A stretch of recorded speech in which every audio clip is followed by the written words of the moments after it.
Who is Dr. Devyani Pandit? I am a passionate educationist. Politics में क्यों आना चाहती हूँ? जब तक मैं सिस्टम में नहीं जाऊंगी, मैं ARAI की टेकड़ी, I am totally against it. So hi ma'am. Hi Aman, hi Neha. Hello, madam. Welcome. Thank you. Thank you for having us. Thank you So for coming. the first question.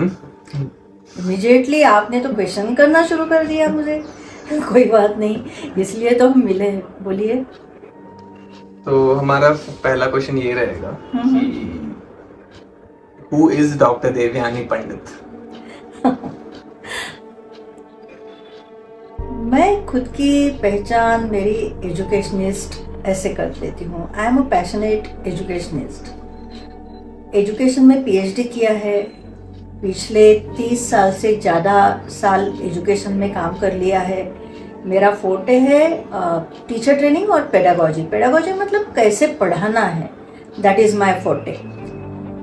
मेरी PhD में भी उसी में हुई है, MPhil भी किया है मैंने। और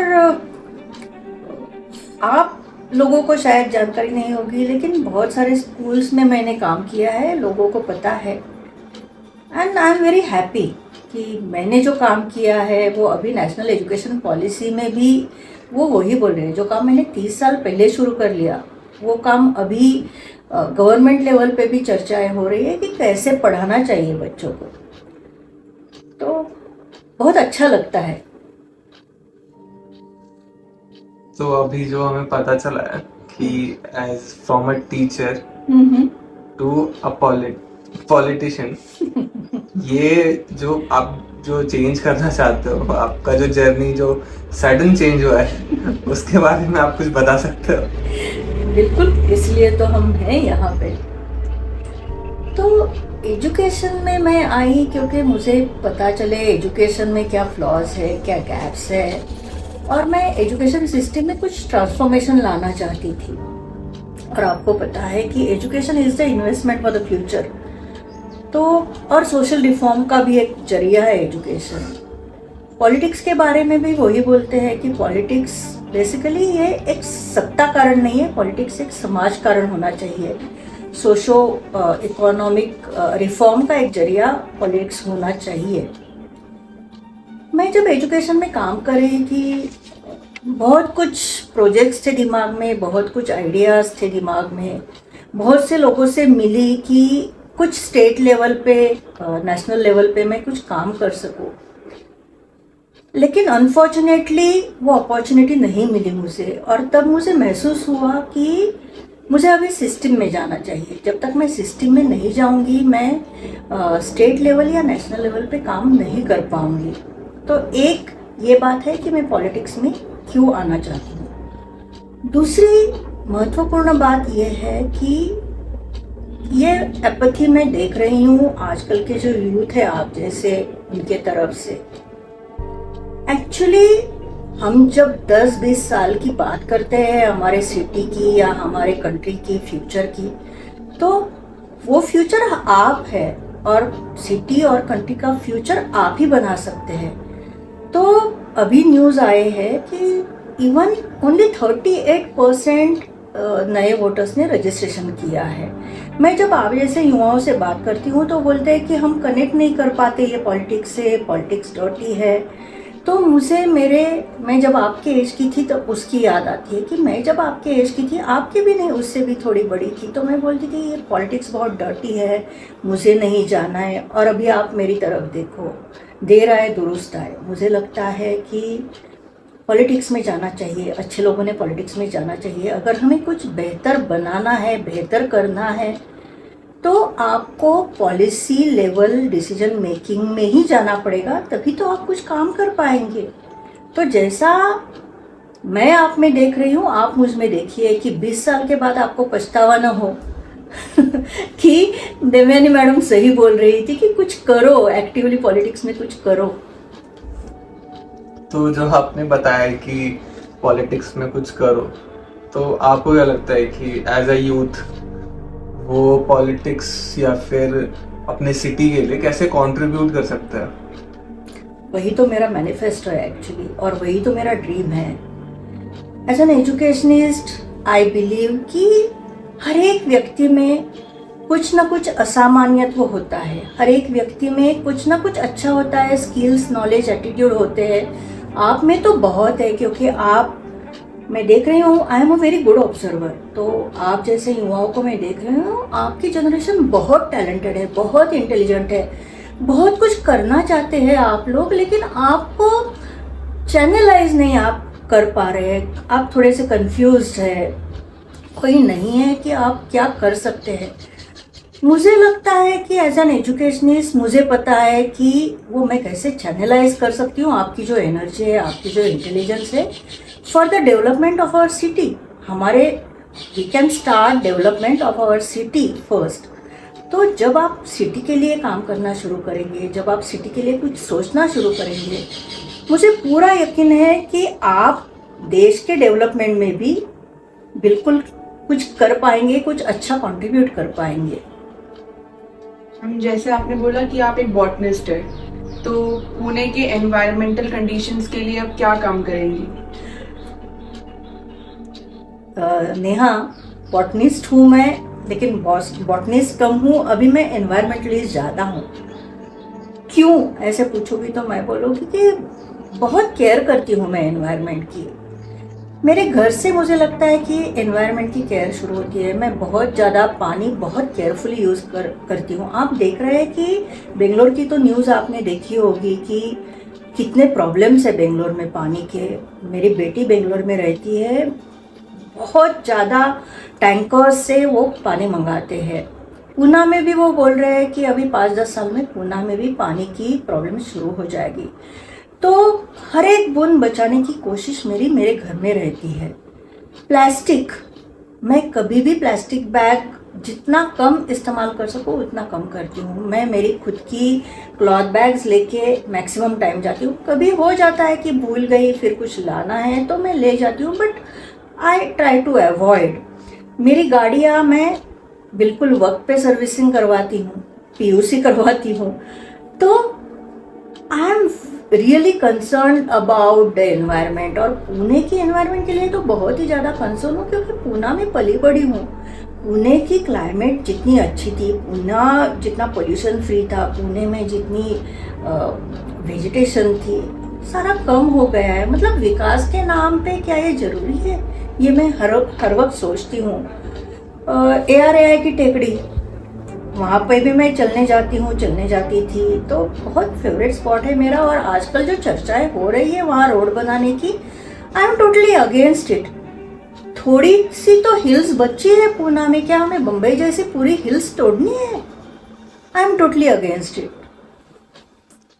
तो आपने प्रॉब्लम्स तो बहुत सारी बता दी बहुत सारे इश्यूज को कवर कर लिया, बट पॉइंट इधर आता है कि मैं या फिर मेरे जैसा कोई भी युवा या फिर कोई भी पुणेकर आपको वोट क्यों दे?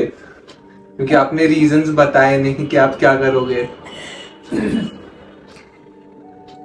बहुत बहुत अच्छा सवाल है और बहुत मायने रखता है मेरे लिए, क्योंकि ये जो इश्यूज मैंने अभी बताए वो तो हर कोई बोल रहा है कि हम पूना के लिए करेंगे, पूना के वाटर इश्यूज है वो सॉल्व करेंगे, पूना के ट्रैफिक इश्यूज है वो सॉल्व करेंगे, लोगों के जो प्रॉब्लम्स। मुझे लगता है मेरा पुणे के लिए विजन कुछ अलग है।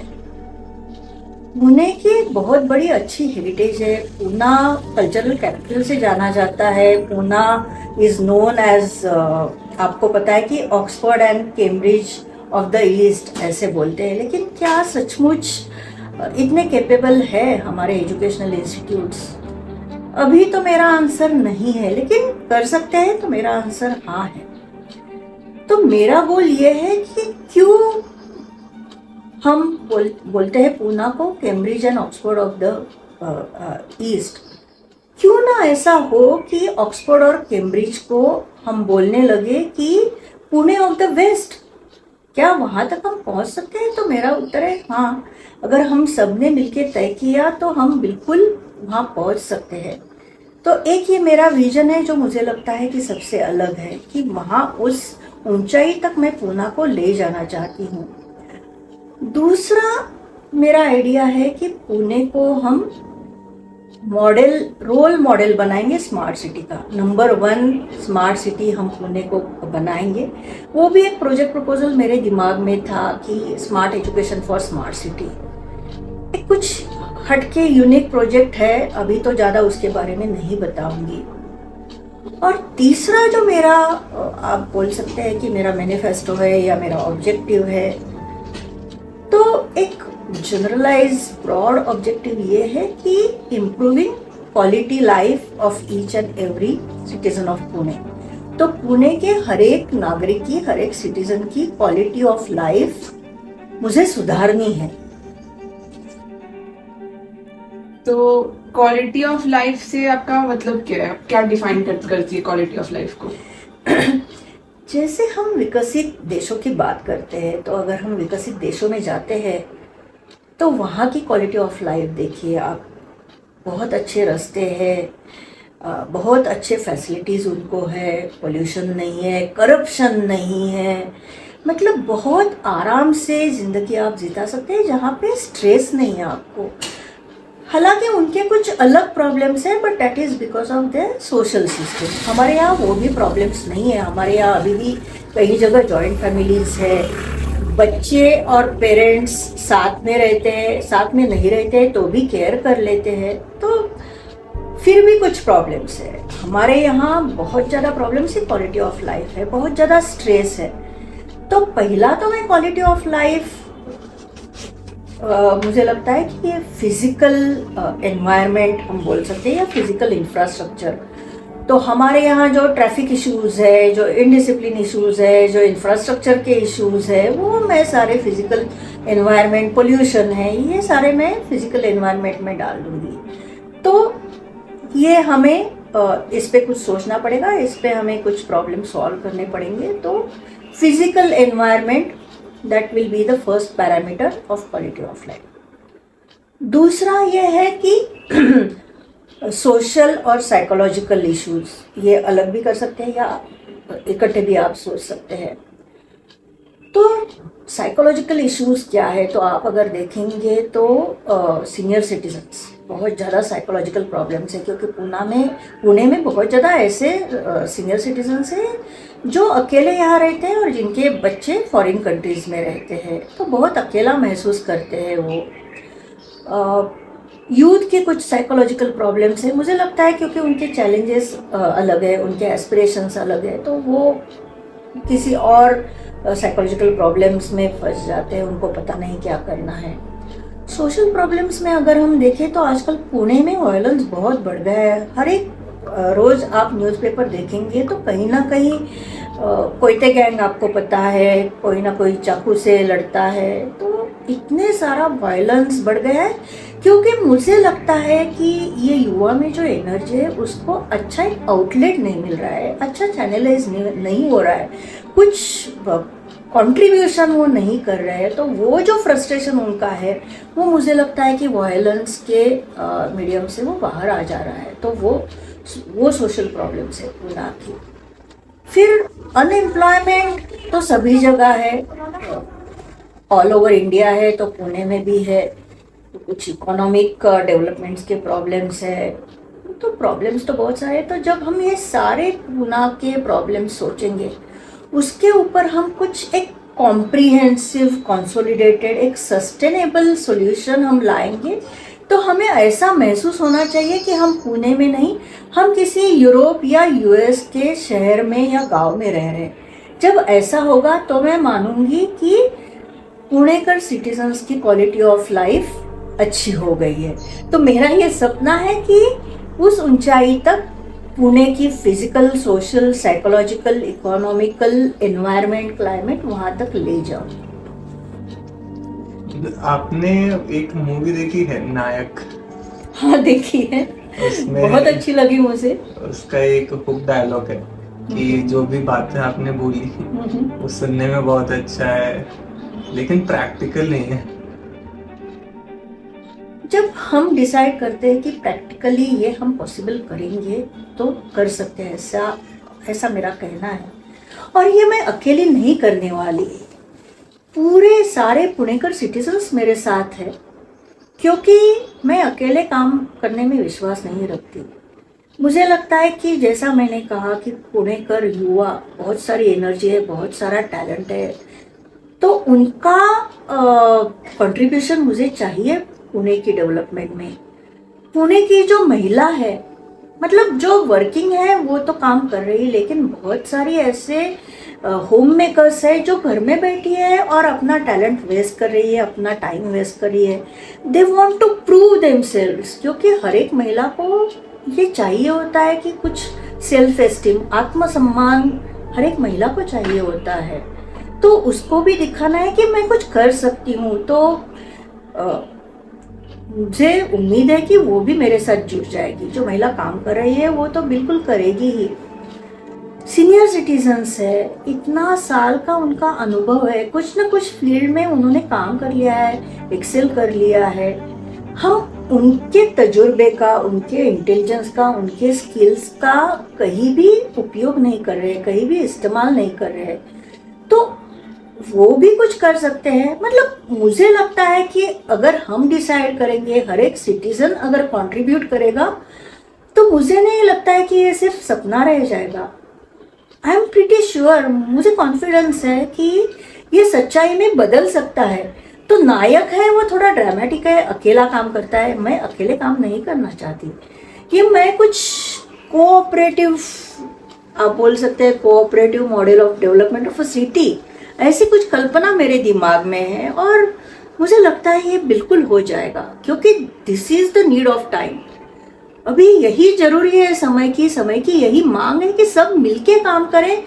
आपकी सिटी के लिए सब मिलके कुछ सोचे और कुछ काम करें कि आपका सिटी कैसा हो, तो बिल्कुल मुमकिन है, मुझे लगता है। मैम आपने अपना एजेंडा बताया, मोटिव बताया।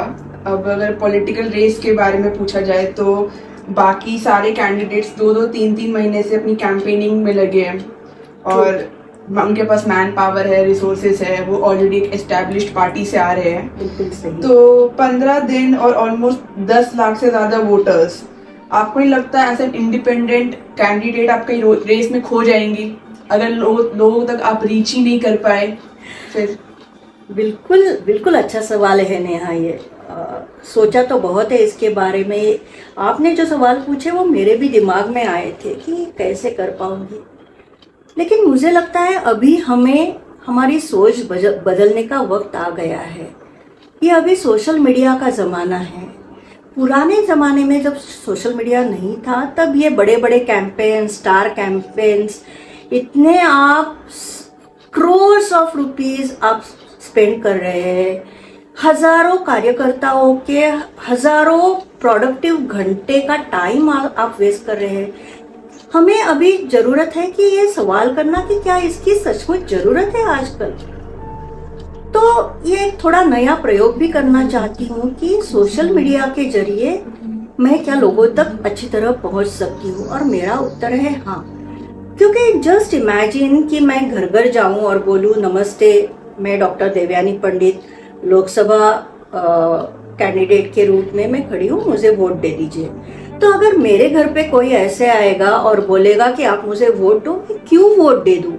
अगर मुझे उस कॉन्टेस्टेंट के बारे में कुछ भी पता नहीं है, वो क्या है, क्या किया है उसमें कैपेबिलिटीज क्या है, अगर कुछ भी मुझे उसके ओपिनियंस और व्यूज क्या है, अगर मुझे कुछ भी पता नहीं है, तो मैं उसको वोट क्यों दे दूं? एज अगेंस्ट अगर मैं सोशल मीडिया के जरिए एक सेकंड में लाखों लोगों तक पहुंच सकती हूँ, जहाँ पे सिर्फ मैं डॉक्टर देवयानी पंडित वोट दीजिए ये नहीं होगा, तो मेरे व्यूज़ क्या है, मेरे ओपिनियंस क्या है, मेरे आइडियोलॉजी क्या है, मेरी थिंकिंग क्या है, मेरी कैपेबिलिटीज़ क्या है, मैंने क्या काम किया है, ये अगर लोगों तक पहुंच जाएगा तो मुझे लगता है वो ज़्यादा इफेक्टिव होगा। वही तो ज़रूरत है लोगों की कि आपके कैंडिडेट को 360 डिग्री जाने कि उसका प्रोफेशनल बैकग्राउंड क्या है, एजुकेशनल बैकग्राउंड क्या है, आइडियोलॉजी क्या है, थॉट्स क्या है, क्या काम किया है, क्या काम करना चाहता है या करना चाहती है, कैसे काम करना चाहती है। यही तो लोगों को आजकल ज़्यादा उत्सुकता है। अगर वो हम लोगों को नहीं दे पाएंगे सिर्फ बोलेंगे कि हम आपके इश्यूज सॉल्व करेंगे, तो क्या आप जैसे वोटर्स वोट देंगे?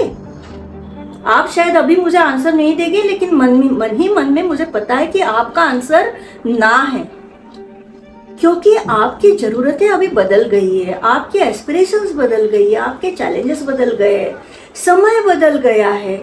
तो अगर मुझे लगता है कि change is the only constant, तो अभी आपको पुरानी चीजें बदलनी पड़ेंगी, पुराने ख्यालात बदलने पड़ेंगे, क्योंकि आपकी युवा पीढ़ी ये सारा चाहती है, कुछ नया चाहती है, कुछ बदल चाहती है। और अगर मेरे जैसे कैंडिडेट्स वो देने में असमर्थ रहे तो क्या फायदा? तो जैसे आप बोले कि आप लोग डिस्कनेक्टेड ही रहेंगे, तो मुझे तो आपको आप में अवेयरनेस क्रिएट करना है।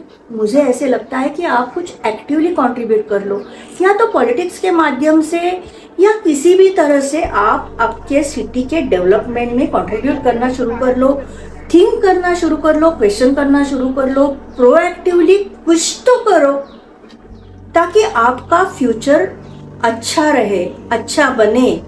और जैसी सिटी आपको चाहिए वैसी बनने के लिए कम से कम 10-15 साल लगेंगे। तो आप अभी से वो सोचना शुरू करेंगे, काम करना शुरू करेंगे, तभी तो वो बन पाएगा। नहीं तो आज जो पूना है उससे भी वर्स हो जाएगा 10 साल में। क्या आप इसके लिए तैयार हैं? Okay ma'am, so one last question. तो जितने एमपीज या फिर एमएलए जो भी आते हैं, तो वो मोस्टली आपने दोनों साइड के डेवलपमेंट की बात की, एक तो इकोनॉमिकल और दूसरा वेलफेयर। लेकिन जो भी आते हैं वो मोस्टली उधर ही डेवलपमेंट करते हैं जिधर से वो बिलोंग करते हैं। अगर कोथरूड गए तो अगर आप कोथरूड में हो तो आप मोस्टली कोथरूड का ही करोगे।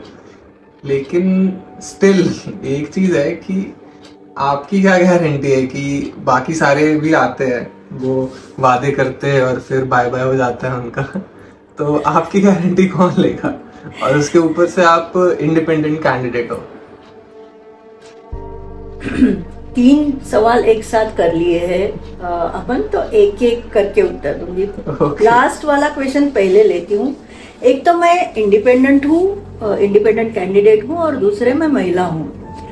जैसा मैंने कहा कि पिछले 75 साल में एक भी महिला उम्मीदवार को लोकसभा में खासदार के रूप में पुणे से नहीं भेजा गया है। ये ज्यादा अच्छी चीज नहीं है, क्योंकि आपको पता है कि पुणे मतलब रिवॉल्यूशन का एक सेंटर हमेशा रहा है।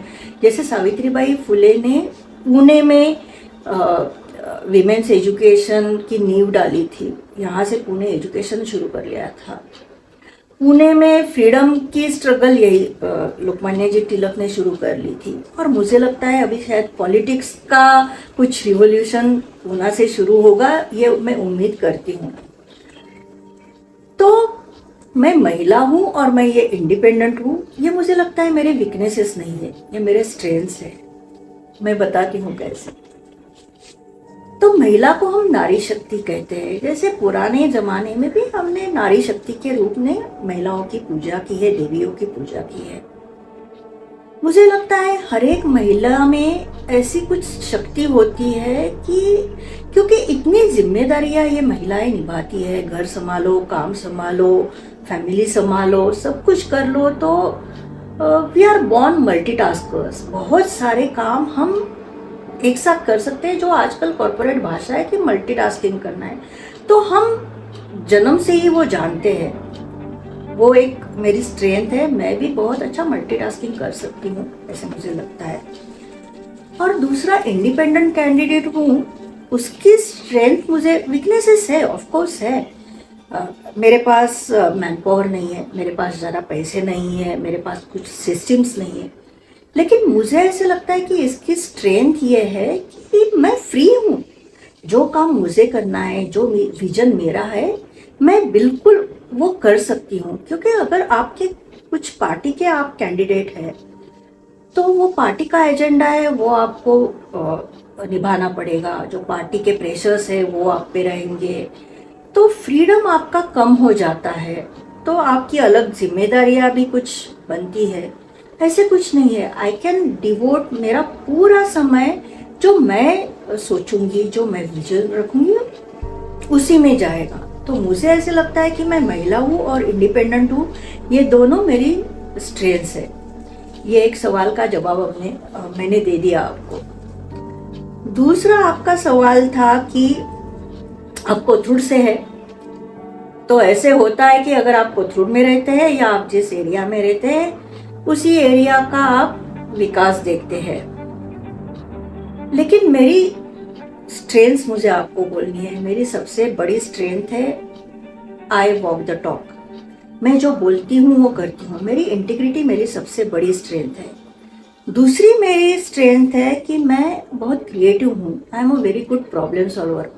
और तीसरी मेरी स्ट्रेंथ है कि मुझ में कुछ हिडन लीडरशिप है, तो जब जरूरत पड़ती है तो वो हिडन लीडरशिप स्किल्स बाहर आ जाती है। तो ये सारा भी मुझे लगता है कि अगर मैं लोकसभा इलेक्शन में जीत जाऊँ तो बहुत मेरे काम आएगा। फिर से सॉरी, थोड़ा भटक गई थी शायद, लेकिन फिर से आपके क्वेश्चन पे आ जाती हूँ। तो इसलिए वॉक द टॉक है। तो मुझे ऐसे नहीं लगता कि मैं कोथरूड से जीत के आई हूँ इसलिए सिर्फ कोथरूड के लिए काम कर दूँ, क्योंकि मैं एमपी सिर्फ मेंबर ऑफ पार्लियामेंट सिर्फ कोथरूड की नहीं हूँ, मैं पूरे पुणे के लिए मैं मेंबर ऑफ पार्लियामेंट खासदार रहूँगी। वो चकदे वाला सीन मुझे बहुत अच्छा लगता है कि वो जो कोच पूछता है आप कहाँ से है, तो हर एक बोलते हैं मैं केरला से हूँ, मैं आसाम से हूँ, मैं महाराष्ट्र से हूँ। तो वो कोच बोलता है आप इंडियन हैं, पहले आप हिंदुस्तानी हैं। तो मैं भी वही बोलती हूँ कि पहले आप पुणेकर हैं। तो आप पर्वती से आते हैं या कैंटोनमेंट से आते हैं या कोथरूड से आते हैं, फर्क ही नहीं पड़ना चाहिए आपको सबको इक्वल ट्रीटमेंट देनी है, ये मैं बिलीव करती हूँ। और अभी लास्ट सवाल आपका, क्या गारंटी है? तो जैसे साधु महाराज धर्मराज युधिष्ठिर के सवाल पे हंस गए, वैसे मुझे भी हंसी आ गई। तो शायद आपको स्टोरी पता होगी। तो स्टोरी ऐसे जाती है कि एक साधु महाशय युधिष्ठिर धर्मराज के यहाँ आ गए भिक्षा मांगने। उन्होंने भिक्षा मांगी तो धर्मराज कुछ काम में लगे हुए थे। तो बोले साधु महाशय अभी थोड़ा व्यस्त हूँ, कल आ जाइए, कल भिक्षा दे दूंगा। तो साधु महाराज बहुत जोर से हंस पड़े। तो धर्मराज ने पूछा इसमें हंसने की क्या बात है? तो साधु महाराज बोले हंसने की ही तो बात है। तुम बोल रहे हो कल आना, मतलब तुम्हें पता है कि कल तुम जिंदा रहोगे। मुझे लगता है मैंने आपको आंसर दे दिया है। गारंटी किसी चीज की दे भी सकते हैं या नहीं भी दे सकते, लेकिन जब तक मैं जिंदा हूं तब तक काम करना है, पुणे के लिए काम करना है, अच्छा काम करना है। और जो मेरे मैनिफेस्टो है, जो तुमने बोला कि क्या ये मुमकिन हो सकता है, तो मुमकिन हो इस दिशा से एफर्ट्स लगाने हैं, उतना तो मैं बिल्कुल कह सकती हूँ, उतनी गारंटी तो मैं बिल्कुल दे सकती हूँ। Thank you Aman and Neha, thank you for this wonderful interview. Thank you ma'am. Thank you.